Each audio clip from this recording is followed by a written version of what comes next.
where horror lies. Hey guys, Rob from Georgia here with you. I'm your regular Wednesday evening host here at BodyBags. It is week 443. It's a random week, and it is a week that anticipates a theme week here next week, a vis-a-vis week, if I can use that French term, where we just take a few films and compare them with one another and decide which one we feel is the better film. Ought to be fun. Ought to be a really interesting week. And then we roll into May, and our second weekend, we have an Anchor Bay week, which ought to be a lot of fun, just reviewing movies that initially got an Anchor Bay release back in the day, man, when that was like the godfather of distribution companies, right? Anchor Bay, so freaking cool. At the end of the month, we got a Lee Cushing Price epic theme week, which ought to be really cool. Probably a lot of old school horror in there. And as we roll into June, we've got a year again, which is 1979, Compliments of Law. And my theme week at the end of June will be Asian Horror Volume 2. Ought to be freaking cool. I know I'm anticipating getting here any day now. Jabez's The Sadness, the Taiwanese film, highly anticipated zombie film. It's 21 film, but getting its release here in 22, right? Really stoked to check that thing out. Rumor get an awesome cover piece on that. But this is Random Weekend, so we are looking at another Italian movie, of course, Compliments of David Lewin. And it is The Red Queen Kills 7 Times. Emilio Miraglia film, director, right? 1972. Just a year before, he had given us The Night Evelyn Came Out of Her Grave. This is a little bit of a step up from that film in terms of just the structure, the quality of it. A lot of it probably goes to Spagnolia on the camera work, the cinematographer, who was known for things like Killer Fish, the Margaretti film, and Shock Baba. Gee whiz. The Last Shark, he was on that, shooting that. But he is a pretty talented cinematographer, right? And then the composer, some Bruno Nicolai, brings the score. Now, my understanding is Bruno was he was a. Let's see, how did that go? Well, I guess Morricone learned under him, but we usually just hear about Morricone, right? But Bruno, man, that guy is, well, you hear it right now. The guy is really brings an amazing score to this movie. I'm trying to think here. The Case of the Scorpion's Tail, The Case of the Bloody Irons, things like that. Some pretty cool stuff. But anyways, this is the Arrow release, as I said, and of course with Arrow, it's always good, man. It is always good. Got a great documentary or interview on here with Stephen Thrower, which I've watched multiple times. Anything with him or I was gonna say Howarth, any of these guys, right, that are experts on Italian films, man. It's always good. Alan Jones on here on the commentary, and just fully loaded as always. It's an interesting movie, man. It's like a giallo. It's like it's got gothic quality. It's got modernism going on. This tension between the two. It really does feel, has a Scooby-Doo feel in a way, and I wonder if, it is definitely a giallo that begins with kind of a supernatural bent, or at least we seem to, or we're being led, right, to that there may be something supernatural going on. There's a legend over this family, this castle, and there's a painting on the wall, the Black Queen and the Red Queen. And so basically every 100 years, the Red Queen ends up being killed by the Black Queen, and the Red Queen comes back, has to kill 7 people, kind of even up the score a bit. And so you kind of got this, right? And when this movie opens, you got these 2 little girls, these 2 sisters, Kitty and Evelyn. And of course, they're having an argument over there's really nothing. But it ends at the feet of their grandfather, Tobias, who is played by the guy who was our professor, our expert on witchcraft in Suspiria, which is really freaking cool. And he plays the grandfather, Tobias, which is really freaking cool. And so this argument sort of culminates at the bottom of his feet inside. And ultimately, it leads to Evelyn looking at the painting, seeing the Black Queen stabbing the Red Queen, and so she almost goes into this really weird thing. where she's like, I'm gonna kill you, I'm gonna kill you, and even grabs her little baby doll, and ends up stabbing the crap, pulls a freaking head off. She's like, ah, you know, and this girl's like freaking demented, man.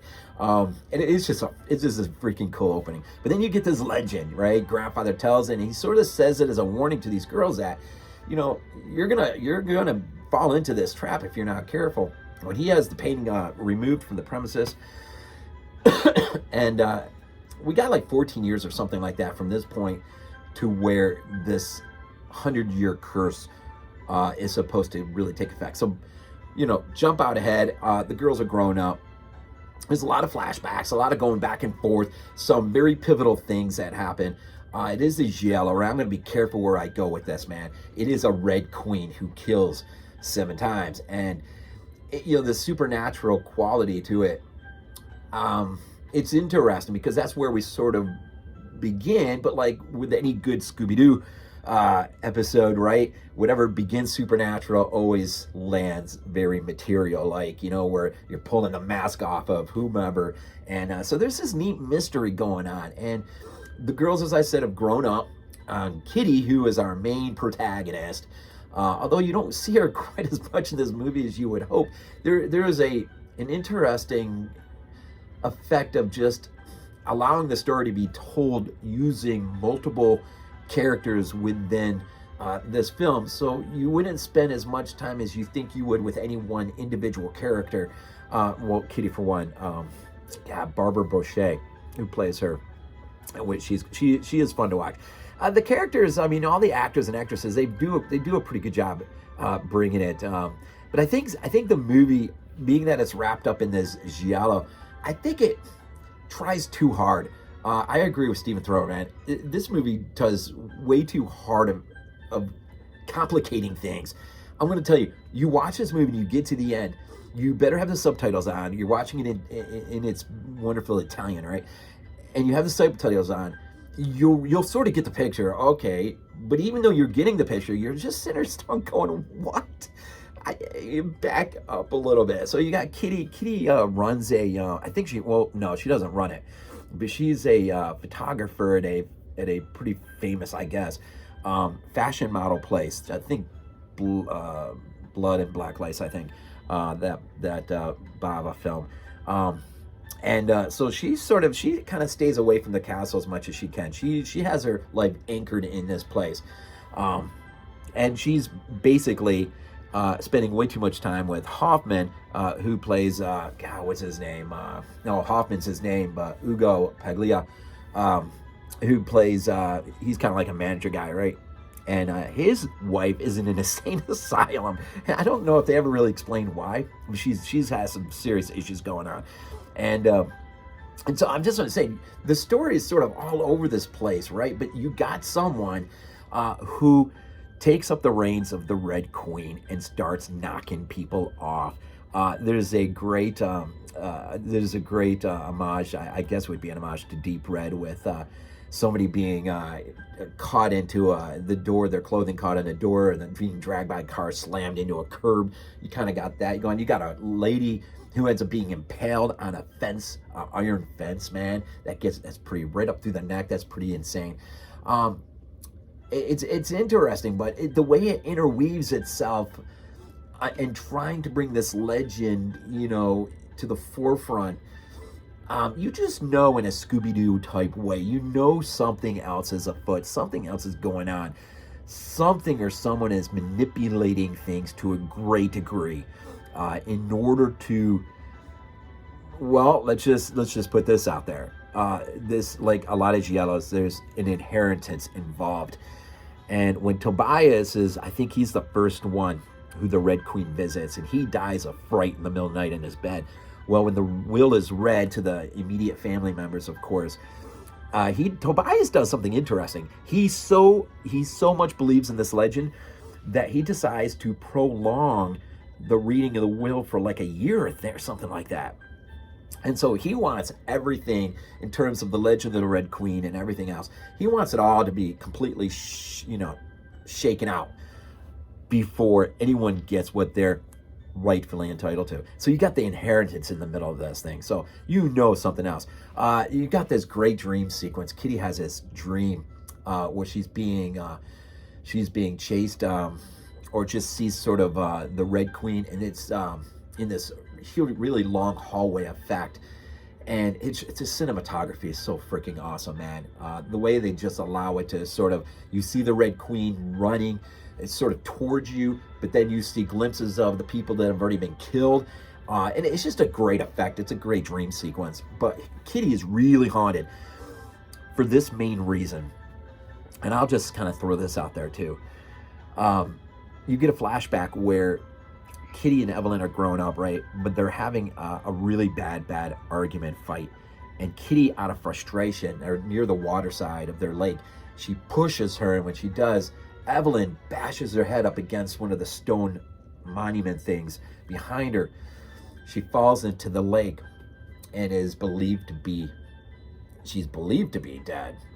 I'll leave it at that. And so that is sort of a beginning of something that a lot of things are kept hidden from people, not spoken, sort of swept under the rug to try to protect people. But then, is it really true? What did really happen when Evelyn and Kitty had their argument? Well, this will be sort of unfolded as the movie progresses, and ultimately, you know, in its great finale, which is an awesome set piece. It's one of the better ones I have seen in a long time, where Kitty ends up being trapped in this down in the basement of I think it's the castle where they're at, and our killer, our Red Queen, ultimately has this thing rigged up where they allow water to come pouring in, thus trying an attempt to drown Kitty. But the set that's built and the use of water when the water comes crashing in is utilized to just absolutely superb effect. It might be definitely the high point of the movie, I think, just because the amount of work and effort had to go into that scene. And there's just so much going on. I already see 12 minutes in. There's a lot going on in this movie, maybe too much, but it does wrap itself up well, and it does take multiple viewings, I think, to really get the full effect and really have fun with it. But in it, more than anything, it did remind me of Scooby-Doo. That is so hilarious. In light of Scream and everything else, it really did remind me of Scooby-Doo. So the cinematography, everything is just, the exteriors in Germany, it looks great. And the only thing, Miraglia, as a director, never does anything after this. He just sort of disappears off the planet. And really, no one really knows. I mean, Stephen Thrower doesn't know where he is. No one knows where he is, probably. But he was probably around age 70 when he did this movie. And the only thing anyone can reason out is, maybe he wasn't as happy with this as he wanted and figured, well, he'd reached a ceiling. And he was a cinematographer on like 20 films and only directed 6. A crime film was one just, I think, before Evelyn.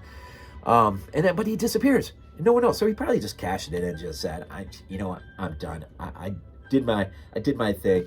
And it's a fun movie. It is a really, really, really fun movie. It is. It's just maybe a little bit too layered upon itself. I think it tries too hard to be something. If it were just a tiny, tiny bit more simplified, maybe it would have packed a bigger punch. I'm not sure. But it's some good stuff. Anyways, I've gone on too long. The Red Queen kills 7 times. 72, another Italian giallo, but mixes up some gothic and some modernism. It's interesting. It is really, really, really interesting. Anyhow, as always, man, we end these things off with Go Bills.